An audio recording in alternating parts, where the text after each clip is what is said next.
Why did she move so differently from the others? The morning sun stretched across Camp Pendleton, cutting long shadows across the range.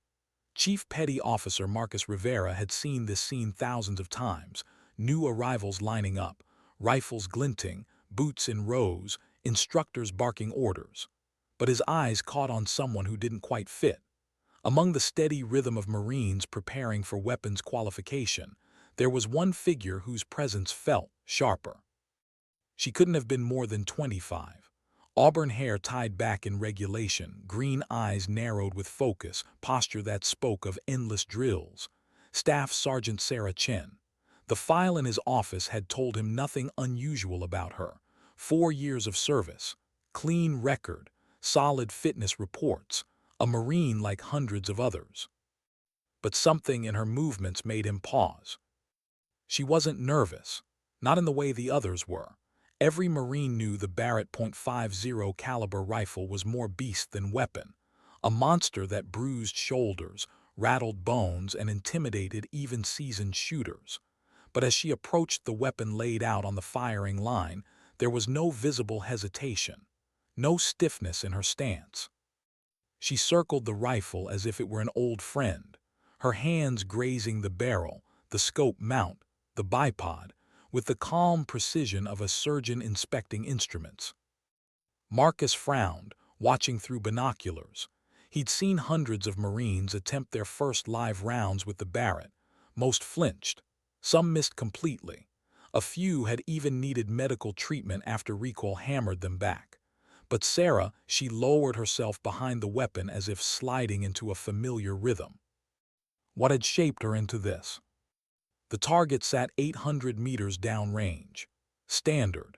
Difficult enough to separate the average from the gifted.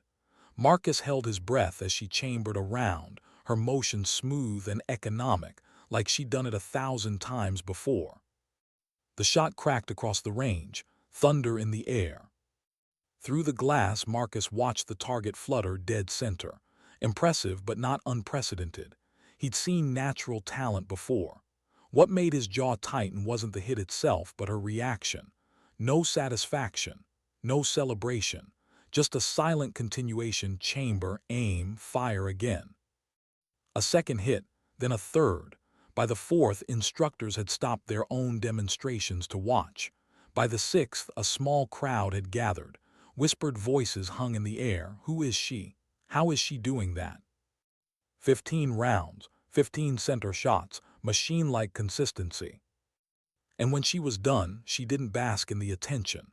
She didn't crack a smile or allow herself pride. She simply nodded toward the ranger master and without pause began breaking the Barrett down for cleaning. Every piece inspected, wiped, reset with the same care she had given before firing. Marcus lowered his binoculars, heart beating a little faster than he'd admit. 23 years in the SEALs had given him a nose for shooters, and there was something off here. No, something too exact, too perfect. He walked toward her, boots crunching on gravel. Up close, he saw the calluses on her trigger finger, the faint squint lines at the corners of her eyes. That look, he'd seen it before. In snipers who had stared too long through scopes in places too far from home. Outstanding shooting, Staff Sergeant, he said, extending his hand. Chief Rivera, Naval Special Warfare Development Group. She looked up, eyes level and unshaken. Thank you, Chief. Just doing what I was trained to do. Her voice was calm, accented faintly, but he couldn't place where from. Not prideful, not defensive, just neutral.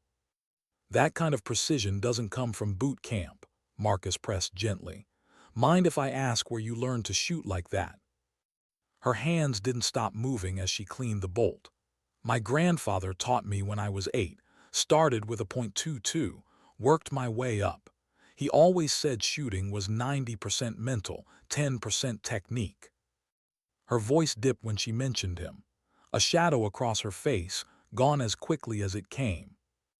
Marcus recognized it, that guarded shift. The moment when truth brushed the edge of memory, then retreated. He'd interrogated enough people to know when a story was deliberately incomplete. Military, he asked. She paused, just long enough to betray the weight of the word. Something like that. He didn't push, not yet. Instead, he slid a card across the table. If you're ever interested in specialized programs, DVGRU's always looking for talent like yours. You've got something rare, Staff Sergeant. She tucked it away without looking. I appreciate it, but I'm happy where I am. Happy? He didn't believe her. That night back in his office, Marcus opened her file. Routine commendations, solid physical scores, marksmanship reports listed as good but not extraordinary, no mention of sniper training, no mention of advanced qualifications. It didn't add up. You didn't just become a shooter like that. Not by chance. Not by practice on weekends. That kind of control, firing 15 consecutive shots from a Barrett .50 without flinch, without miss, without pause, it came from something deeper. Something hidden. The question gnawed at him. Where did Sarah Chen really learn to shoot? For 3 days he couldn't shake it. He caught himself watching her during PT.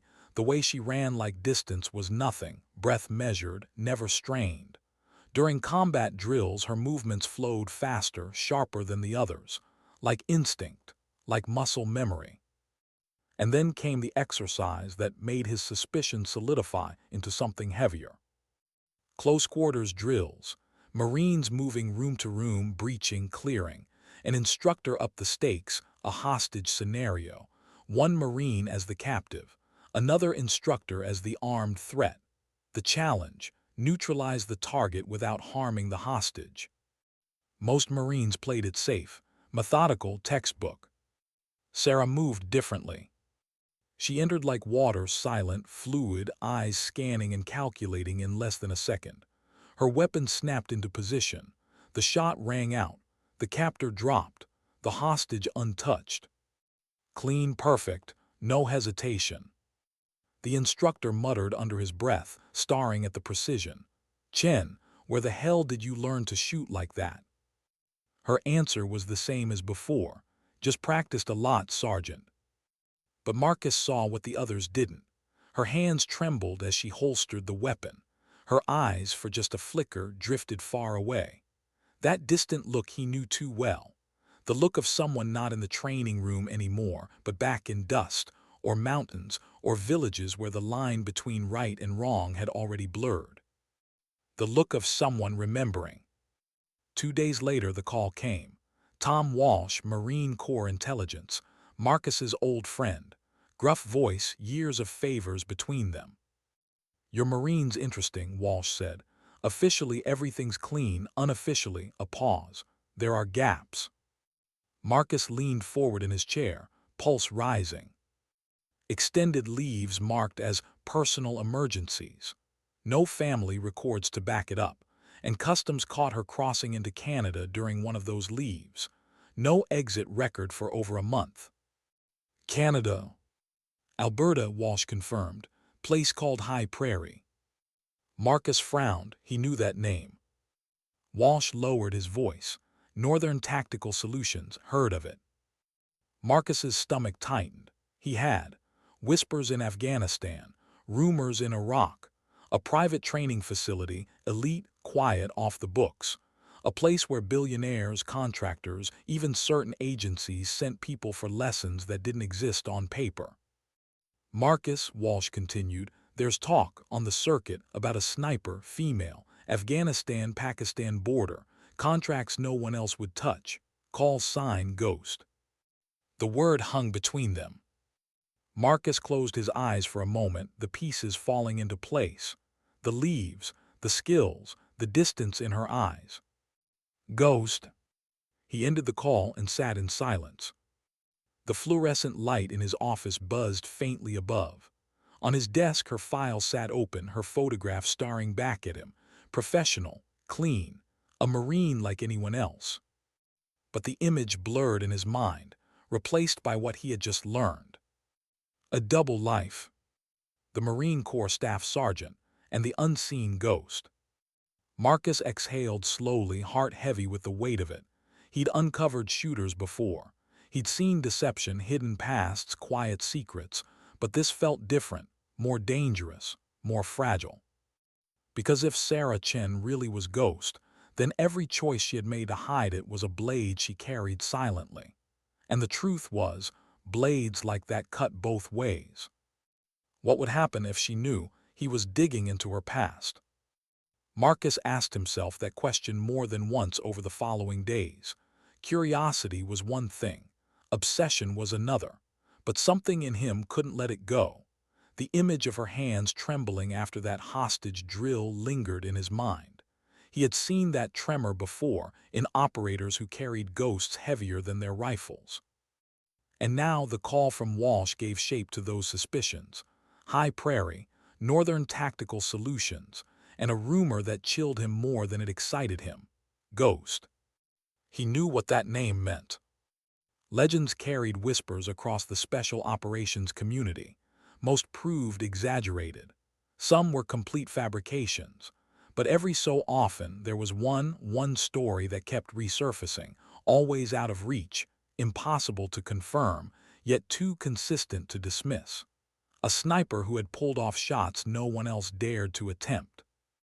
A figure who slipped across borders, worked outside official sanction, and left behind clean kills that altered the course of operations the world was never supposed to know about.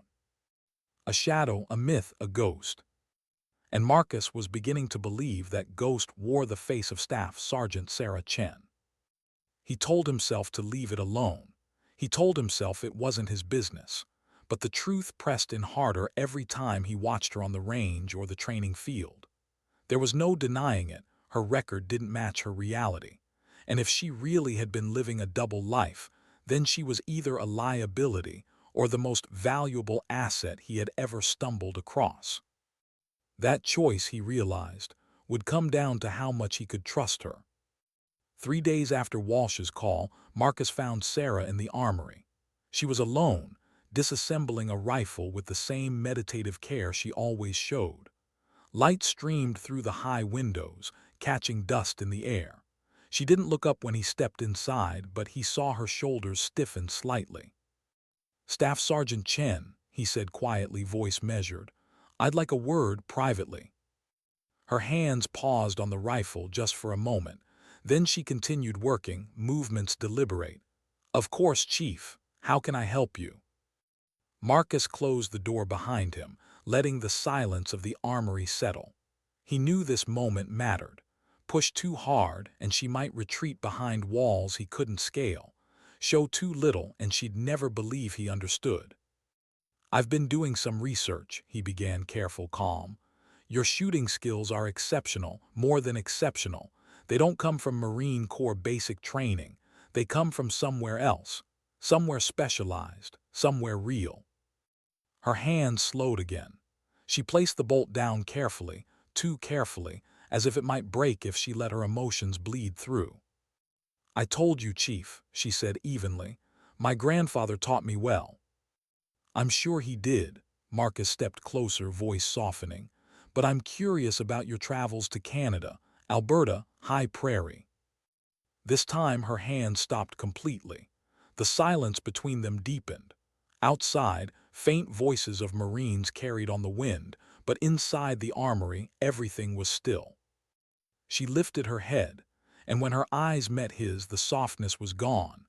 What replaced it was steel, cold, unwavering, as if weighing him in the crosshairs of her scope.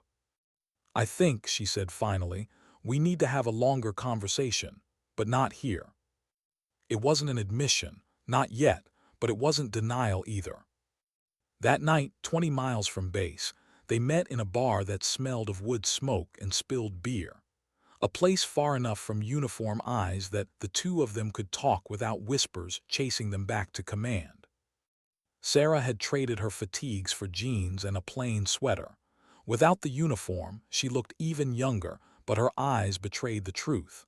They carried years Marcus couldn't count.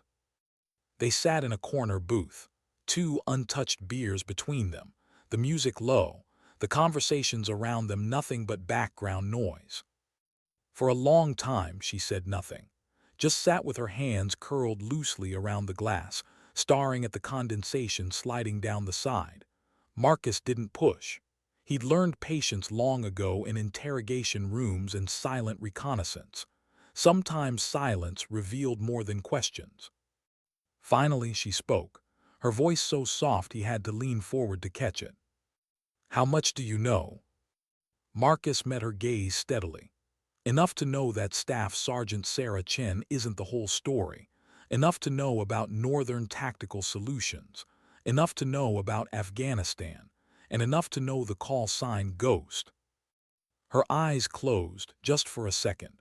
And when they opened again, Marcus saw something he hadn't before, not steel, not deflection, but exhaustion. A burden carried too long, finally cracking at the edges.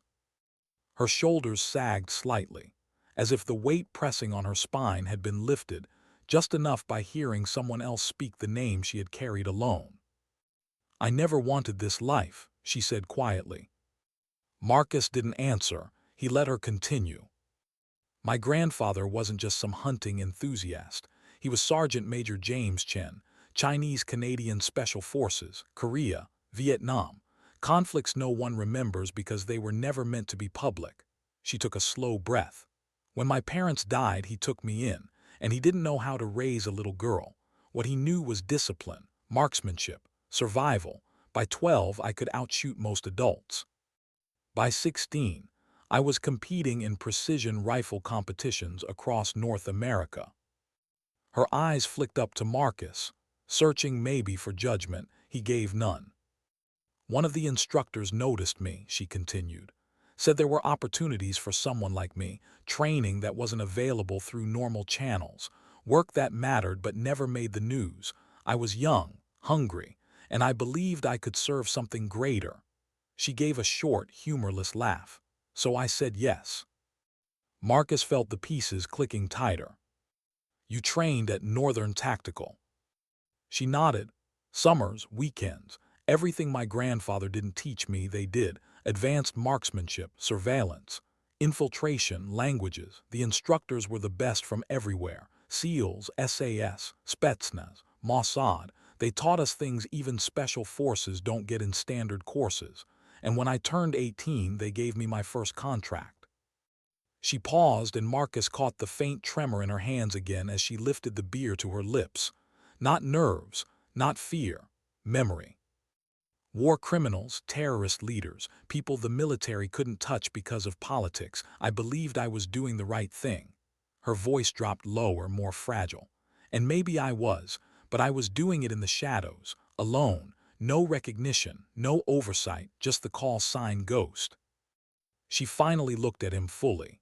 And for the first time since he had met her, there was no mask, no practiced neutrality, just a woman who had lived too much in too little time. "The 3,247-meter shot," Marcus said softly. "It was you." Her breath caught, a flicker of surprise, then resignation. "How could you know about that?" "Word travels in the community," Marcus said. "Even when it's not supposed to. A shot like that doesn't disappear. It becomes legend." For a long moment, she stared past him, into the dark wood of the bar wall, as if watching a memory play out.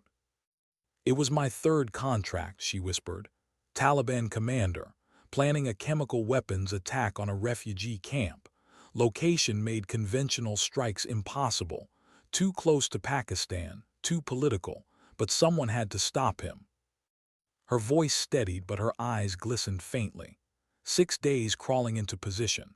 The distance was insane, 2 miles. I had to account for the Earth's rotation. 4 seconds of bullet flight. I wasn't even sure the target would still be there by the time the round arrived. She swallowed hard. But he was. And when the bullet struck, the world didn't cheer. No one even knew, just another shadow in the dark. Silence stretched between them. Marcus finally spoke, voice heavy. "And that's why you're here now.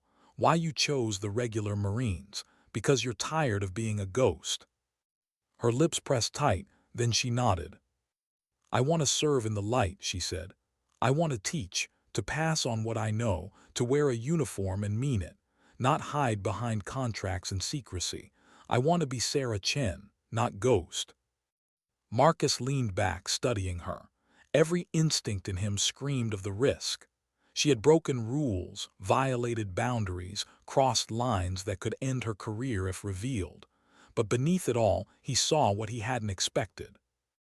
A woman not running from her past, but searching for a way to reconcile it. For the first time, he believed her. What would he do with her secret? Marcus lay awake that night, staring at the ceiling of his quarters, the hum of the air conditioner the only sound in the room. He had heard confessions before. Men and women broken by war, burdened by choices, haunted by shadows. But Sarah's story was different. It wasn't just guilt or trauma she carried. It was the truth of a double life. And it left him with a question he couldn't escape: protect her or expose her. If he stayed silent, he'd be shielding someone who had broken military law, violated international boundaries, and killed outside sanction. But if he exposed her, he risked destroying a Marine who might be one of the most valuable assets America had ever had. That choice, he knew, would define not just her future but his own. 3 weeks later, he found himself in a secure conference room at Naval Special Warfare Command headquarters in Coronado. The Pacific gleamed through the window behind Admiral Patricia Hayes, a woman with sharp eyes and a sharper reputation. Across the table lay a thin folder, the unofficial notes Marcus had compiled on Sarah Chen. The Admiral's voice was calm, but her words carried weight. "This is quite a story, Chief Rivera, a Marine Staff Sergeant who may have moonlighted as one of the world's most effective snipers. You understand the gravity of this, I assume." Marcus kept his posture steady, though his stomach twisted. "Yes, ma'am, but I also understand her effectiveness. She prevented civilian casualties that could have numbered in the thousands. Whatever else she's done, her skill saved lives." Admiral Hayes flipped the folder closed, her expression unreadable. "I'm not questioning her skill. I'm questioning the precedent. If word got out that we allowed service members to take unauthorized contracts, it would be chaos." Marcus leaned forward, voice firm but respectful. "I'm not asking you to excuse what she did. I'm asking you to recognize what she is: an asset. Someone with knowledge and experience we can't afford to waste. She wants to stop living as ghost. She wants to serve legitimately. If we shut her down, we lose more than we gain." The Admiral studied him for a long time, silence stretching until Marcus felt the air press against his lungs. Finally, she leaned back, folding her hands. "What exactly are you proposing?" Marcus had rehearsed the words. He had weighed the risks, but saying them aloud still felt like walking onto thin ice. "Bring her into the fold. Use her skills to train our snipers. Develop long-range precision techniques that don't yet exist in our doctrine. Let her serve openly, with oversight, instead of forcing her back into shadows. And in exchange, we give her immunity for her past activities. We reframe her experience as preparatory service. We acknowledge what she's done and direct it toward national security rather than against it." Admiral Hayes was quiet, too quiet. She turned her gaze toward the ocean, her profile hard against the light. Marcus waited, heart steady but heavy.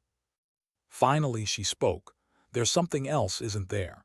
You didn't come here just to protect one Marine." Marcus swallowed. He had known this moment would come. "There are high-value targets relocating to places where conventional action is impossible. Politically sensitive zones. If Sarah Chen can make shots others can't even dream of, then she can either neutralize those targets herself or train a team to do it. She can do it officially with oversight. That's the difference." The Admiral's eyes narrowed slightly. "So you want me to take a Marine who's already violated international law and give her more responsibility? Make her a cornerstone of a new capability?" "Yes, ma'am," Marcus said evenly. "Because the alternative is worse.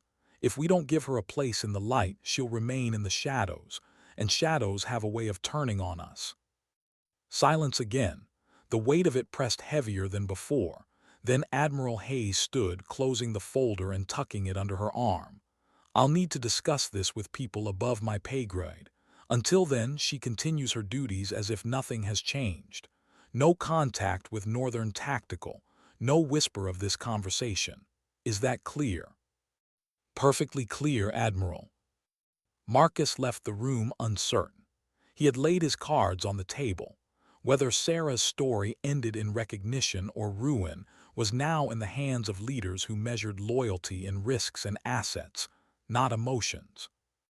Back at Camp Pendleton, Sarah continued her routine. She taught younger Marines.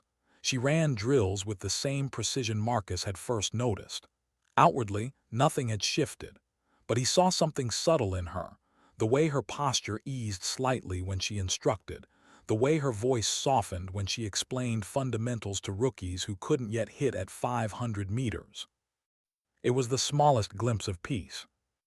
One afternoon, Marcus stood at the edge of the range as Sarah coached a young private named Rodriguez. The kid's frustration was palpable, his shots scattering far from center. "I don't understand how you make it look so easy," Rodriguez groaned. "I can't even keep it on the target at 500. Sarah's lips curved into something Marcus hadn't seen before, a faint, genuine smile. "It's not about easy, it's about decisions. Every shot is dozens of small decisions made correctly. Breathing, trigger control, wind, equipment. It's not one thing, it's all of them together." Rodriguez frowned. "But how do you know when it's right?" Sarah paused, looking at him for a long moment. Then she said softly, "You know when you stop thinking about it, when all those things become automatic, and all that's left is the certainty that the bullet will go where it needs to go." Rodriguez nodded, not fully understanding yet. But Marcus did. He knew those words had been carved into her by years of shadows, by 4-second bullet flights across valleys, by the ghost she carried in her hands. Later, Marcus caught her alone by the workbench, wiping down a rifle. "You teach well," he said quietly. She glanced up, eyes flicking toward him. "I try." "You do more than try." He paused, then added, "I spoke with Admiral Hayes." Her movement stilled, cloth frozen on steel. "What did you tell her?" "The truth," Marcus said. "Not everything, but enough. Enough for her to understand you're not just another Marine." For a heartbeat, something like fear flickered across her face. Not fear of him, fear of what doors that truth might open. "And what happens now?" she asked. Marcus let out a slow breath. "That depends on people who like to take their time. But I made sure she knows this. You don't belong in the shadows anymore." Her eyes softened just barely. "I'm not sure I ever did." For the first time, Marcus allowed himself to believe that maybe, just maybe, the system could make room for someone like her. Someone who had lived in gray but longed for light. But deep down, he also knew something else. Nothing in her story would be simple. Shadows never vanished completely. They clung, even when you stepped into the sun. And Sarah Chen's shadows were darker than most. What would it mean if they gave her another life in the shadows, only this time sanctioned? Marcus asked himself that as he sat across from Admiral Hayes 3 weeks later. The secure conference room felt colder than before, as if the walls themselves carried the weight of classified secrets. This time, Hayes wasn't alone. 3 civilians sat beside her, no uniforms, no rank insignia, but their posture, their watchful silence, told Marcus everything he needed to know. Intelligence operatives. Hayes began without preamble. "Chief Rivera, we've reviewed Staff Sergeant Chen's situation. Officially, her record remains clean. Unofficially, there's unanimous agreement. Her skills are too valuable to ignore." Marcus felt something unclench in his chest. Relief, yes, but tempered. Too valuable to ignore could mean salvation, or it could mean chains. One of the civilians leaned forward, gray hair tucked behind her ear, sharp eyes dissecting him. "If she accepts, she will be offered a unique opportunity. A joint task force, precision operations in politically sensitive areas, full recognition, legal protection. She will not face charges for her past activities. Marcus nodded, waiting for the catch. Another civilian, younger with a clipped tone, added, "If she accepts. If she refuses, the matter becomes more complicated." Hayes's gaze met his. "It will come down to whether she wants to serve in the light, Chief, or disappear." Marcus's jaw tightened. He understood. They weren't offering freedom.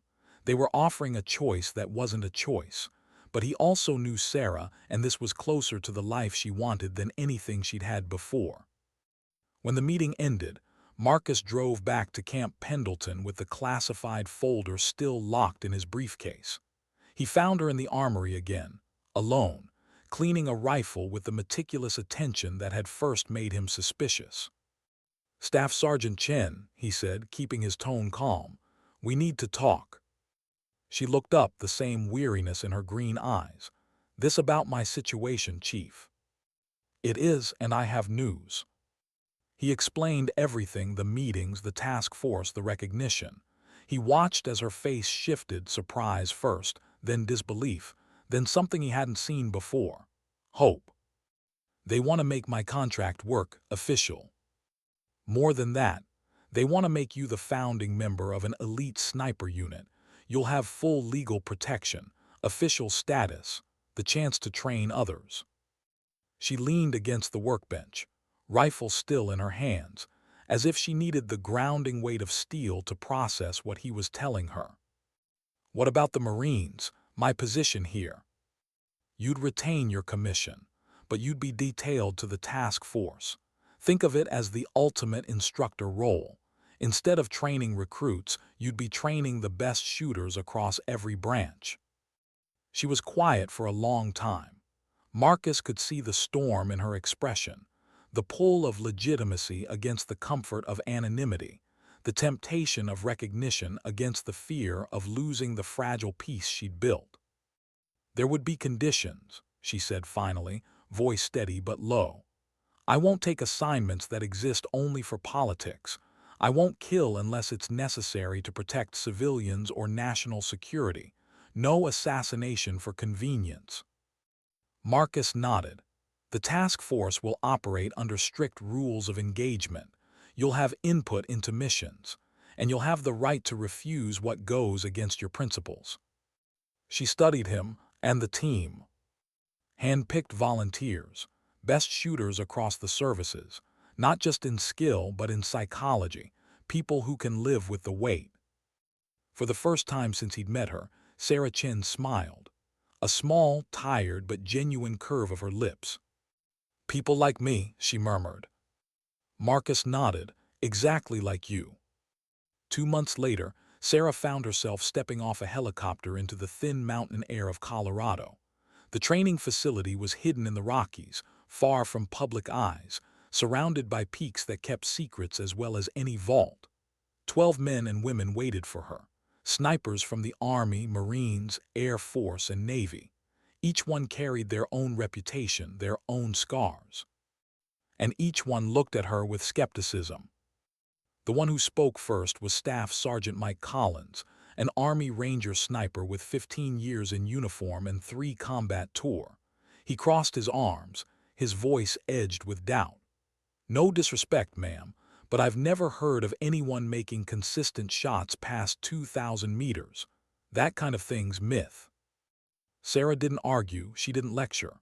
She just looked at him with calm, steady eyes and said, "Come with me." The range stretched across a valley, targets barely visible through the shimmer of distance.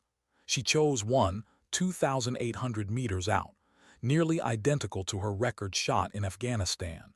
The wind was gusty, the air thin, conditions that made even 1,000 meters a challenge. She spent 15 minutes studying, reading wind meters, calculating atmospheric data. Collins muttered to one of the others, "She's stalling." Then Sarah settled behind the custom-built Barrett .50, her hands as steady as they had always been. The first shot cracked across the valley. 4 seconds later, the target fluttered, dead center. Silence. She chambered another round, fired again. Another center hit, Then another, 5 in a row. By the time she stood and began breaking down the rifle for cleaning, the target was shredded through its middle. Collins lowered his spotting scope, all breaking through his skepticism.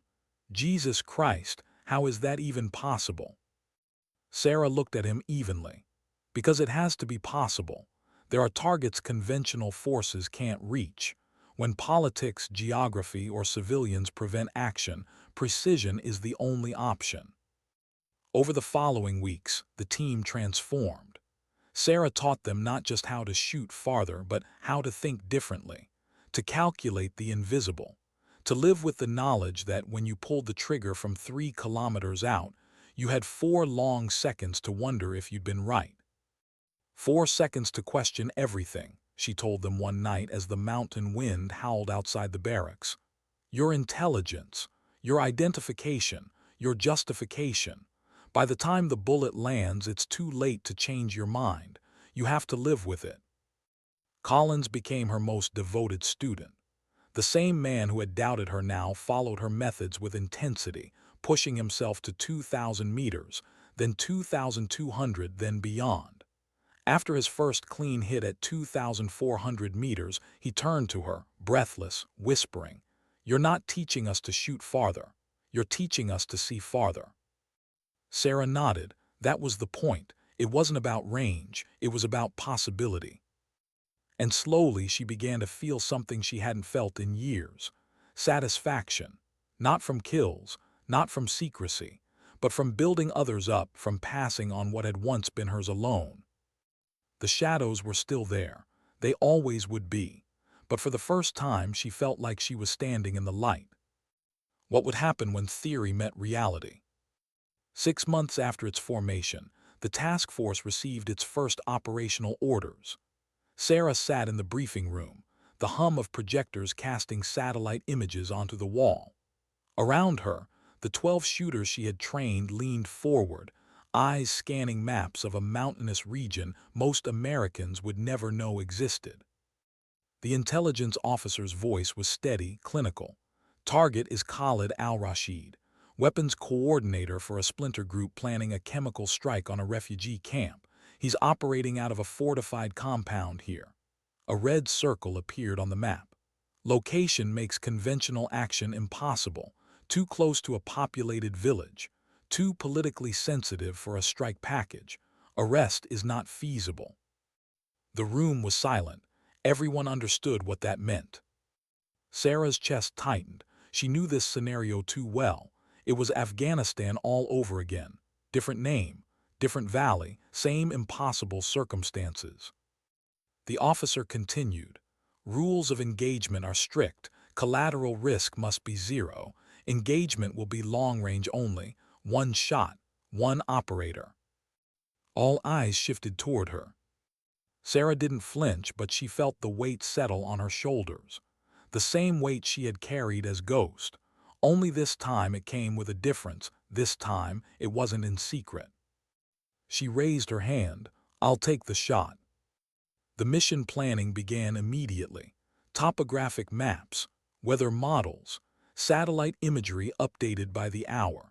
Sarah sat at the table with Collins and 2 others, marking possible firing positions across the valley.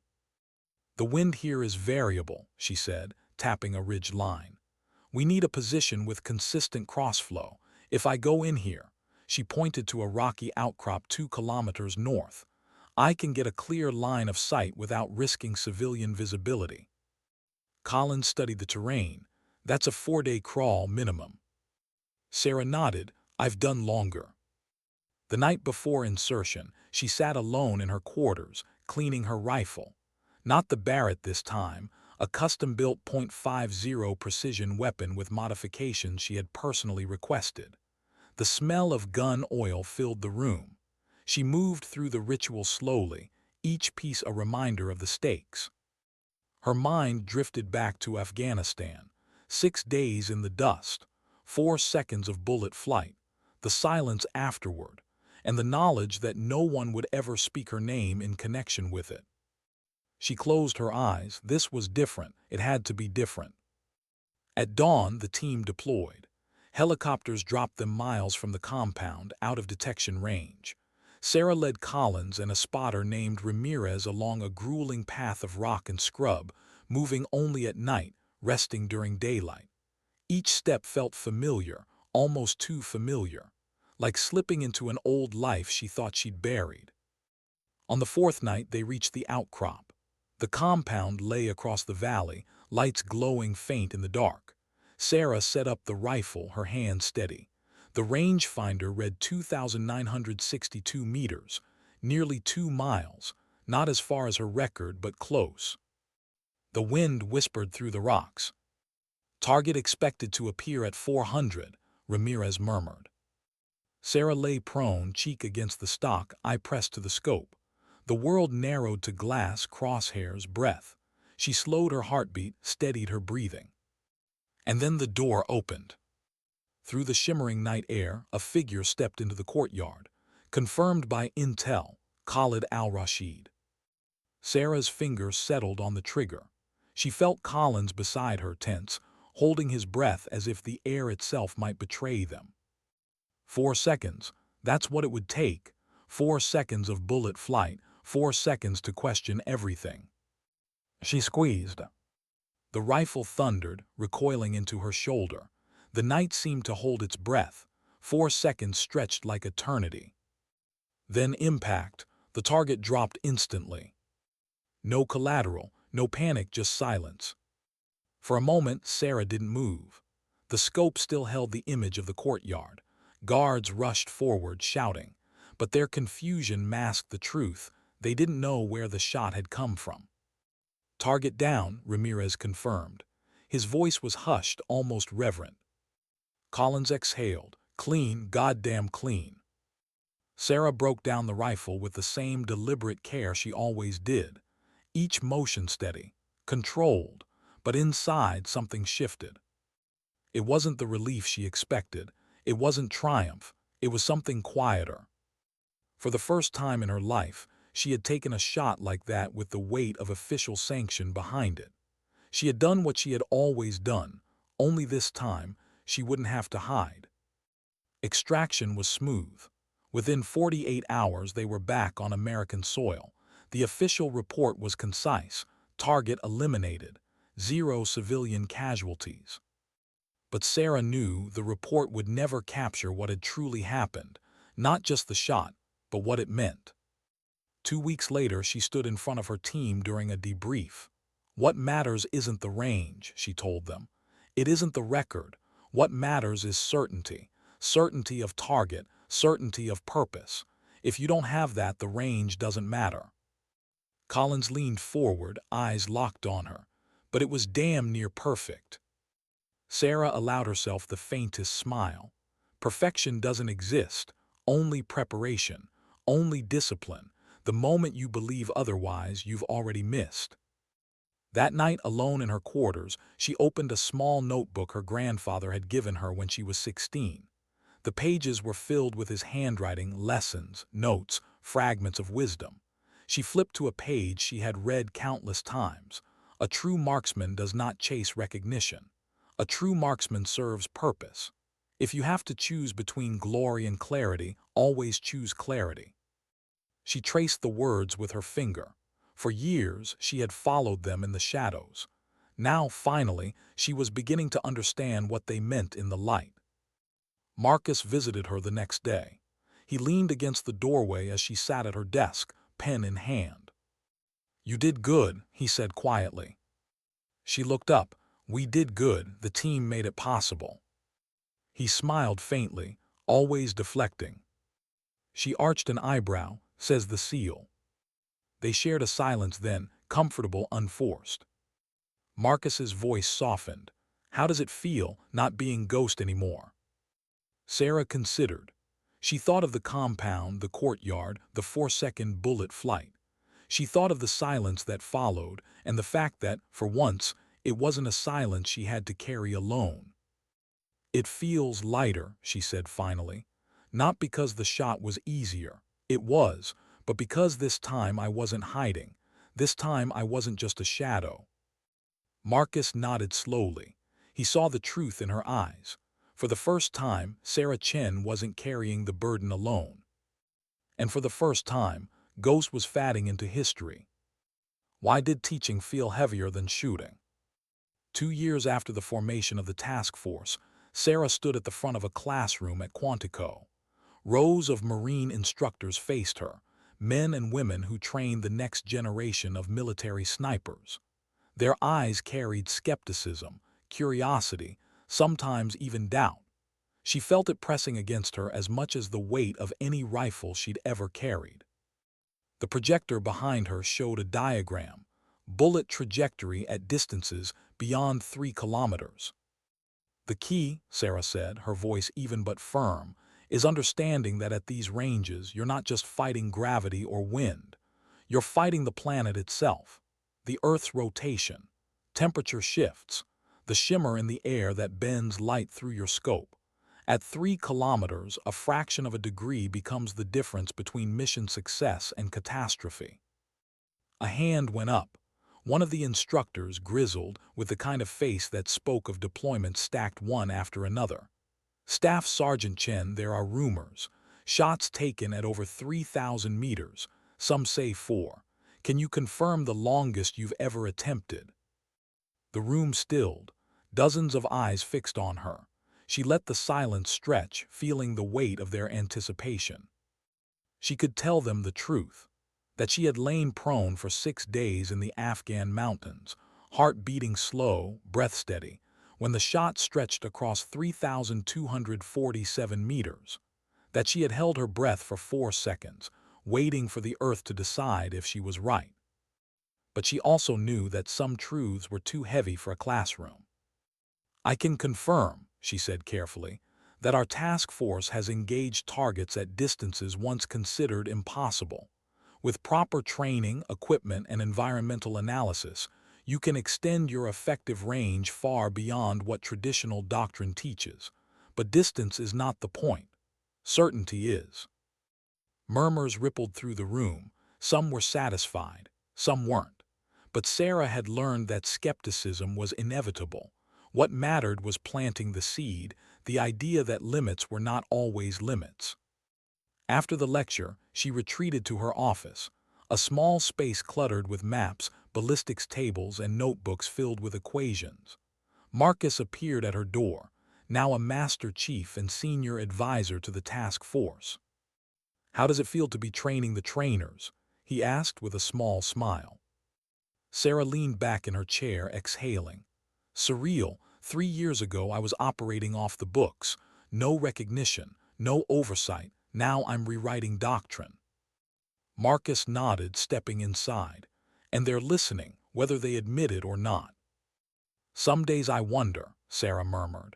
They look at me and see a young woman with no official sniper school pedigree.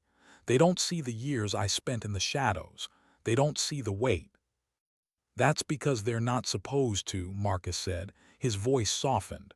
But they'll see the results, and that's what matters. She studied him for a moment. He always had a way of cutting through her doubts, of reminding her that what felt invisible would one day become undeniable. The next morning, she walked onto the range with her class of Marine instructors. One of them, Collins, now her second in command, set up targets at 2,400 meters. His movements were efficient, confident. He had grown under her guidance, transforming from skeptic to believer to leader. During the exercise, Collins took position first. The wind was sharp, crossflow inconsistent. Sarah watched as he studied, adjusted, breathed. When he fired, the round struck true, clean, precise. Target neutralized, Collins said calmly, lowering his rifle. Sarah felt something stir in her chest, not pride exactly, but something deeper. Relief. Proof that the knowledge she had carried alone for so long no longer lived solely in her. Good shot, she said simply. Afterward, as the range cleared, Collins approached her. You know, when I first heard about you, I thought you were just another story. Some myth cooked up to inspire recruits. But now, he shook his head. Now I realize you're teaching us something more than shooting. You're teaching us how to live with it. Sarah looked at him, meeting his eyes. That's the hardest part. Pulling the trigger is seconds, living with it is forever. That night she wrote in her journal, not the operational logs she was required to keep, but the private notebook she carried everywhere. Teaching is harder than shooting. When I pulled the trigger, I bore the weight alone. Now, every time I teach, I pass a piece of it on. I wonder if that makes me lighter or if I'm just spreading the burden. The next mission came months later. A terrorist coordinator operating in Syria, responsible for attacks on refugee camps. The target was heavily guarded, hidden in a village where any direct strike risked civilian lives. This time Sarah didn't take the shot, Collins did. He spent 4 days moving into position, 4 days of crawling through dust and rock, waiting, watching. Sarah guided him through satellite feeds and comms, offering advice but never dictating. On the 5th day, the opportunity came. Collins fired from 2,400 meters. The target dropped instantly. No collateral. Mission accomplished. When the report came back, Marcus found her in her office, staring at the satellite image of the site. Collins made the shot, he said. Clean, saved lives. Sarah nodded slowly, her fingers brushing the edge of the photo. Good. You don't sound relieved. I am, she said softly, but it feels strange. For so long it was me, my trigger finger, my burden, now it's his. Marcus studied her. That's the point. You're not meant to carry it all forever. Teaching isn't about passing on skills. It's about passing on responsibility. She looked at him, the truth settling into her bones. He was right, but it didn't make the weight any less real. Weeks later, in a training session, she stood before her students. The difference between what I did as Ghost and what we do now is accountability. Back then, I answered to no one but myself. Now, every shot we take is authorized. Every mission weighed by people who understand the cost. That's what allows us to live with it. The room was silent.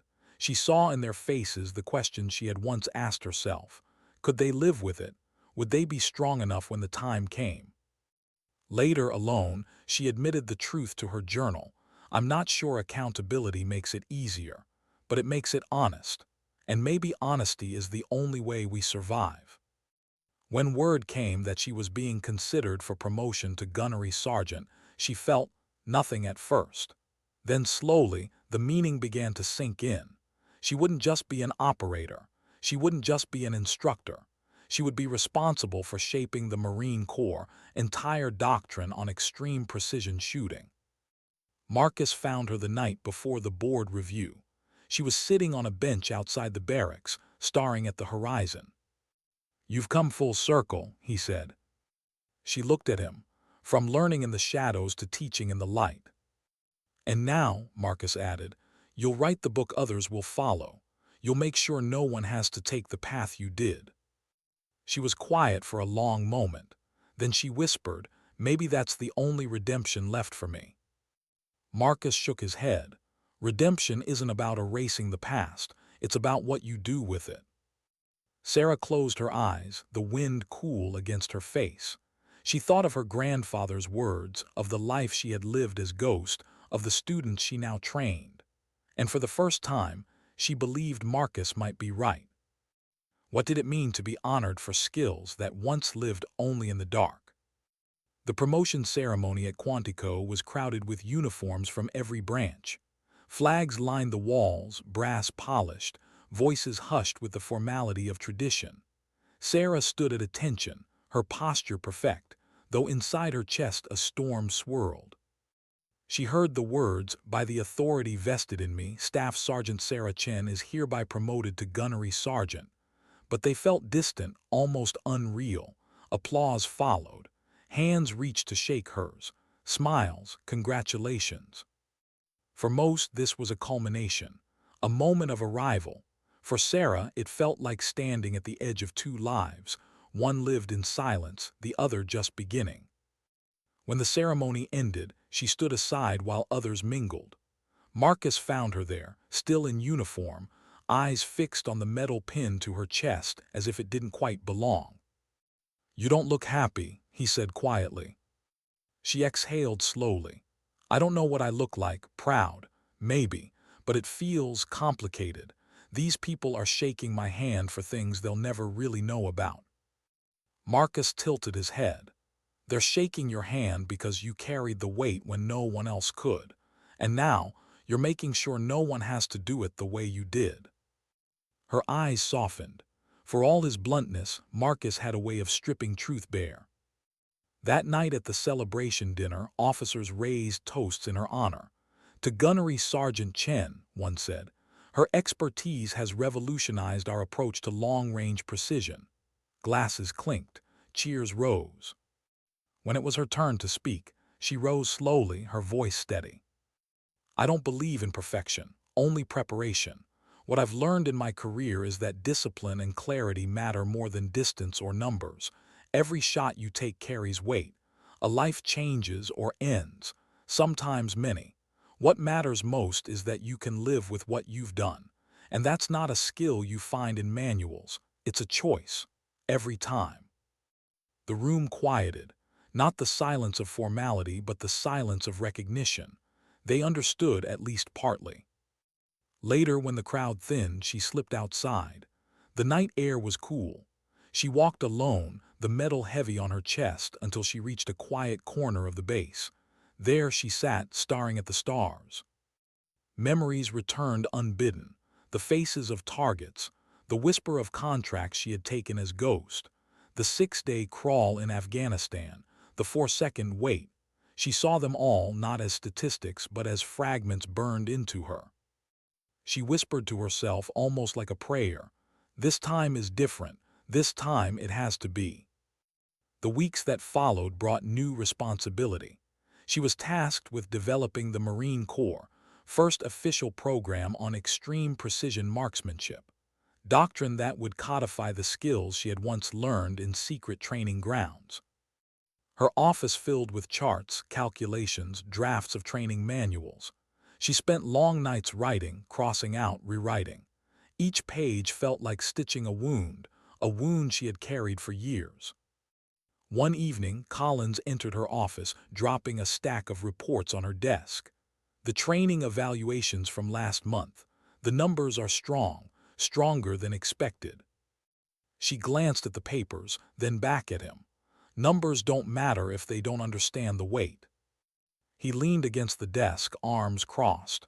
You've said that before, but I've been thinking maybe the weight is what makes us human. Maybe teaching them to carry it is the real lesson. Sarah studied him, and if the weight breaks them. Collins shook his head. Then they weren't meant to hold the rifle in the first place. She considered his words long after he left. He was right in one sense. Not everyone was built for the burden, but for those who were, it was not about breaking. It was about bending without snapping. Her program began to take shape. Modules on atmospheric science, advanced ballistics, psychological resilience. She insisted on including something rarely discussed: moral responsibility. In one lecture, she told a class of recruits, "The bullet doesn't end with impact. It follows you, into your sleep, into your silence, into the faces of people you love. If you can't live with that, then you shouldn't pull the trigger. Simple as that." Some of them shifted uncomfortably.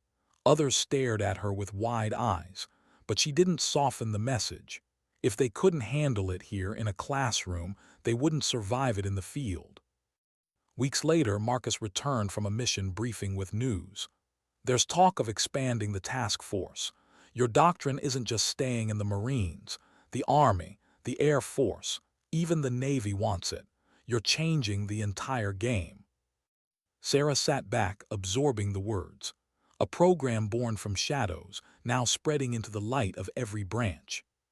But with that came a question she hadn't expected. Was she institutionalizing her sins? That night she opened her journal again. I used to think redemption was about forgetting, but now I realize it's about transforming. If my shadows can build something that saves lives, maybe they weren't just mistakes. Maybe they were necessary. Still, the ghosts lingered. In dreams, she saw the faces of targets she had eliminated under Northern Tactical. Men who had been dangerous, yes, but men she had killed without oversight, without accountability. Their eyes followed her in the dark, questioning, haunting. She woke some nights in a cold sweat, staring at the ceiling, whispering, "It's different now, it's different." During one of those nights, Marcus found her sitting in the training facility, alone, cleaning a rifle. "You're still fighting them, aren't you?" he asked softly. She didn't look up. "They don't leave, no matter what I do. Every time I pull the trigger, even for the right reasons, the old ones come back." He sat beside her, quiet for a long time. Finally, he said, "Maybe they're not meant to leave. Maybe they're meant to remind you, to keep you human." She looked at him, eyes tired but clear. "And what if being human is the hardest part?" Marcus gave a small, sad smile. "Then you're doing it right." The next morning she walked back into the classroom, shoulders straighter, voice steady. She knew her ghosts weren't going away. But maybe, just maybe, she could teach her students how to live with theirs before they even arrived. And in that she found a fragile kind of peace. What do you leave behind when the shadows finally release you? Years had passed since Sarah Chen first walked into that armory at Camp Pendleton, a staff sergeant cleaning rifles while trying to stay invisible. Now she stood on a windswept ridge in Colorado, overlooking the training range she had helped design. Dozens of students crawled across the scrub below, working through firing drills at distances once considered impossible. Colin stood beside her, now a seasoned instructor in his own right. He lifted his binoculars, watching as one of the recruits adjusted for wind. "She's going to miss," he muttered. The shot cracked. A puff of dust bloomed against the target, just inches off center. The recruit cursed softly, pulling back from the scope. Sarah lowered her own binoculars, her expression calm. "Not a miss," she said. "A lesson. Sometimes that's better." Colin smiled faintly. "You always know what to say." She shook her head. "Not always, but I know what they need to hear." The recruit adjusted, tried again. This time the round struck clean. The satisfaction on the young woman's face reminded Sarah of herself, years ago, younger, hungrier, desperate to prove something in a world that hadn't asked her to. But unlike Sarah, this recruit would never have to disappear into the shadows. She would never have to carry her skill as a secret shame. She would learn discipline and restraint, accountability and clarity from the start. That, Sarah realized, was the difference. That was her legacy. Later, back at her quarters, she opened her grandfather's old notebook. The pages were worn, edges curled from years of use. She found the line she had traced countless times. "A true marksman does not chase recognition. A true marksman serves purpose." She whispered the words aloud, then closed the book gently. Marcus found her there, sitting quietly with the notebook in her lap. He was older now, silver creeping into his hair, but his presence was the same steady anchor it had always been. "You're thinking again," he said softly. She glanced at him. "Always." He sat beside her, resting his elbows on his knees. "You've done more than anyone ever expected. The program, the doctrine, the missions. Do you ever feel like it's enough?" She was quiet for a long time. Finally, she said, "Enough isn't the point. It never will be. The point is that no one else will have to walk the road I did. No one else will have to be ghost." Marcus nodded, his eyes reflecting a quiet respect. That night she dreamed again of Afghanistan. The long crawl through dust, the scope shimmer, the 4 seconds of waiting. But this time when the target fell, she wasn't alone. Colin stood beside her. Ramirez, the recruits she had trained, all of them shouldering pieces of the burden. When she woke, the weight in her chest felt lighter. Weeks later, she was invited to speak at a military academy. The auditorium was filled with cadets, young faces, some eager, some anxious, all searching for guidance. She stood at the podium, her voice steady, her gaze unwavering. "You will be told that skill is everything. That if you can shoot straighter, march longer, fight harder, you will succeed. But that isn't the truth. The truth is that your strength is meaningless if you don't understand the cost. Every decision you make, every order you follow or question will shape lives, including your own. When I was younger, I thought silence meant survival. I thought hiding my past would keep me safe. But I've learned that silence only works if you carry it with dignity. And dignity doesn't speak, it simply acts. The room was hushed. She saw in their eyes the spark of recognition, the quiet weight of her words settling into them. Afterward, as cadets filed out, one young man lingered. His voice trembled as he asked, "Ma'am, do you regret it, all of it?" Sarah paused, considering. Finally, she said, "I regret the moments when I forgot why, but I don't regret serving, and I don't regret choosing clarity over glory." He nodded, the answer more than he had expected. Then he left, leaving her alone with her thoughts. Later that evening, Sarah walked the academy grounds alone. The night was quiet, the air cool, the stars sharp above her. She thought of the years behind her, the hidden contracts, the ghosts she had carried, the team she had built, the students she had taught. She thought of Marcus, of Collins, of the recruits who now trained in the mountains where she had once proven herself. And she thought of her grandfather's notebook, its wisdom etched not only into paper, but into her bones. She realized then that she didn't need recognition. She didn't need the world to know the exact number of meters or the exact names of missions. What mattered was that she had transformed silence into substance, shadows into doctrine, isolation into legacy. For the first time in decades, she felt a fragile kind of peace. And as the wind moved softly across the academy grounds, Sarah Chen whispered into the night, "Ghost is gone, but I remain." The stars above seemed to answer, silent and steady. Because sometimes dignity doesn't speak. It simply acts.